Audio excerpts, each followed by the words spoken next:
ಅಂದಹಾಗೆ ಈ ಸಂಡೇ ನಾವು ಎಲ್ಲಿಗೆ ಹೋಗಿದ್ವಿ ನೋಡಿ, ಎಣ್ಣೆ ಅಂಗಡಿಗೆ.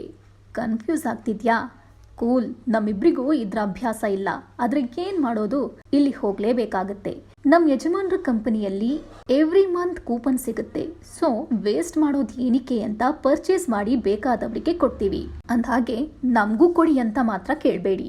ಎಣ್ಣೆ ಅಂತೂ ಹೊಡೆಯಲ್ಲ, ಅದಕ್ಕೆ ಅದರ ಪಕ್ಕದಲ್ಲೇ ಇದ್ದ ಮಂಟಪ್ ಐಸ್ ಕ್ರೀಮ್ಗೆ ಹೋದ್ವಿ.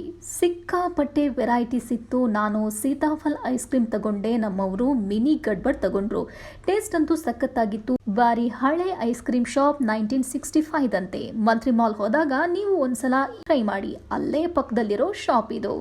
ಅಲ್ಲಿಂದ ಸೀದಾ ನಾವು ಹೊರಟಿದ್ದು GT ಮಾಲ್ನಲ್ಲಿರೋ ಡಿ ಮಾರ್ಟ್ಗೆ. ಗಂಡ ಹೆಂಡತಿ ಇಬ್ರು ಕೆಲ್ಸಕ್ಕೆ ಹೋದ್ರೆ ವೀಕೆಂಡ್ ಅಲ್ಲಿ ಬರೀ ಖಾಲಿ ಡಬ್ಬ ತುಂಬಿಸೋ ಕೆಲಸನೇ ಆಗುತ್ತೆ. ಅದ್ರಲ್ಲೂ ನನ್ಗಂತೂ ಸಂಡೇ ಮಾತ್ರ ಆಫ್. ನನ್ನ ಅರ್ಧ ದಿನ ಹಿಂಗೆ ಹೋಯ್ತು.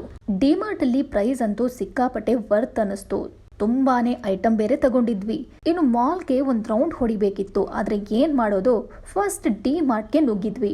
ಇನ್ನು ಗಂಟು ಮುಟ್ಟೆ ಹಿಡ್ಕೊಂಡು ಮಾಲ್ ಸುತ್ತೋದು ಸಾಧ್ಯ ಇಲ್ಲ ಅಂತ ಸೀದಾ ಮನೆ ಕಡೆ ಹೊರಟ್ವಿ. ಹಂಗೆ ಮನೆಗೆ ಹೋದ್ರೆ ಹಿಂಗೆ ಅಲ್ವಾ, ಇಲ್ಲೊಂದು ಸ್ಟಾಪ್ ಕೊಡ್ಲೇಬೇಕು. ಇದು ನಮ್ಮ ವೀಕೆಂಡ್ ಅಡ್ಡ ಅಂದ್ರೂ ತಪ್ಪಾಗಲ್ಲ. ವಾರ ಪೂರ್ತಿ ಮನೆ ಊಟ ಫಾಲೋ ಮಾಡೋ ನನಗೆ ಸಂಡೇ ಫ್ರೀಡಮ್. ಹರಿಯಾಲಿ ಕಬಾಬ್, ಬರ್ಗರ್, ಪಿಜ್ಜಾ, ಕಾಜು, ಕಾರ್ನ್ ಪುಲಾವ್ ಎಲ್ಲಾನು ತಿಂದೆ. ಇಷ್ಟೆಲ್ಲ ತಿಂದ್ಮೇಲೆ ಕರಗಬೇಕಲ್ವಾ, ಅದಕ್ಕೆ ಕೊನೆಗೊಂದು ಲೈಮ್ ಸೋಡಾ ಕುಡಿದು ಮನೆ ಕಡೆ ಹೊರಟ್ವಿ. ಇನ್ನೇನು ಮನೇಲಿ ಡಬ್ಬ ತುಂಬೋ ಕೆಲಸ ಮಾತ್ರ ಬಾಕಿರೋದು.